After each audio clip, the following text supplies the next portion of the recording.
Big boss అగ్ని పరీక్ష show మీలో ఎంతమంది కంటిన్యూస్గా చూస్తున్నారో కామెంట్ చేయండి. అండ్ ఇప్పుడు నేను చెప్పే విషయం వింటే మీరు అందరూ కూడా షాక్ అవుతారు. అసలు విషయం ఏంటి అంటే, ఆ అగ్ని పరీక్ష షోకి వెళ్ళొచ్చిన ఒక కంటెస్టెంట్ ఎవరైతే ఉన్నారో ఆ వ్యక్తి చెప్పిన మాటలు విని నేనైతే షాక్ అయ్యాను. మరి ఆ విషయం ఏంటి, అసలు ఏం జరిగింది, ఆ కంటెస్టెంట్ ఏం చెప్పారు అనే విషయాలు చాలా క్లారిటీగా మీకు కూడా చెప్తాను. స్కిప్ చేయకుండా ఈ వీడియో చివరి వరకు చూడండి.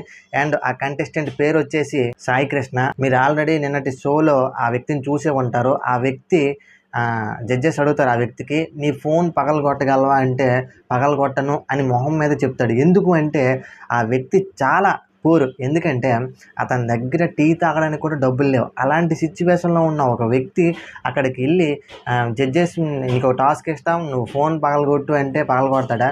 సెలెక్ట్ అయితే పర్లేదు, సెలెక్ట్ అవ్వకపోతే ఏంటి పరిస్థితి? బ్యాకప్ ఇంకో ఫోన్ కూడా లేదు. అండ్ ఆ వ్యక్తి ఇంకో విషయం కూడా చెప్పాడు, చాలా ఫ్రాడ్ జరుగుతుంది అక్కడ. అదేంటంటే, నేను ఫోన్ పగలగొట్టలేదు అని నన్ను రిజెక్ట్ చేశారు, ఓకే పక్కన పెట్టండి. కానీ ఇంకా చాలామంది ఫోన్ పగలగొట్టిన వాళ్ళు సెలెక్ట్ అయ్యారు. ఇది ఎలా న్యాయం చెప్పండి? నేను ఫోన్ పగలగొట్టలేదు అనే రీజన్తో నన్ను రిజెక్ట్ చేశారు. చాలామంది ఫోన్ పగలగొట్టలేదు. అక్కడ ఇద్దరు పగలగొడితే అందులో ఒక ఫోన్ పగలగొట్టిన వ్యక్తిని సెలెక్ట్ చేశారు, ఇంకో వ్యక్తిని కూడా రిజెక్ట్ చేశారు. ఇది ఎక్కడ న్యాయం చెప్పండి? వాళ్ళు చెప్పిందంతా చేయడానికి మేమైనా సెలబ్రిటీస్మా? మా దగ్గర టీ తాగడానికి కూడా డబ్బులు లేవు.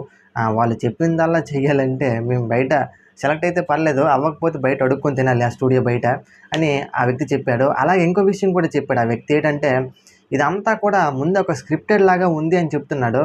అసలు విషయం ఏంటి అంటే, టాప్ 5లో ఎవరెవరు ఉండాలి, ఎవరెవరు ఉండకూడదు అనే లిస్ట్ అయితే వాళ్ళ దగ్గర ముందే ఉంది. సో దాన్ని బట్టి ఒక్కొక్క కంటెస్టెంట్కి వాళ్ళు ఇస్తున్నారు టాస్కులు అని ఈ వ్యక్తి చెప్పిన వెంటనే నేనైతే షాక్ అయ్యాను. మరి మీరు కూడా డైలీగా అగ్ని పరీక్ష షో ఎవరైతే చూసిన వాళ్ళు ఉంటారో వాళ్ళు మీ ఒపీనియన్ అనేది కామెంట్ చేసి చెప్పండి. అది ఫ్రాడ్ అంటారా, లేకపోతే నిజంగానే జరిగింది, రియలిస్టిక్గా ఉందా అనేది కామెంట్ చేసి చెప్పండి. ముందైతే మన వీడియోకి ఒక లైక్ వేసుకోండి. సబ్స్క్రైబ్ చేయని వాళ్ళు ఉంటే సబ్స్క్రైబ్ చేసుకోండి. మళ్ళీ కొత్త వీడియోతో కలుద్దాం. అంతవరకు బాయ్.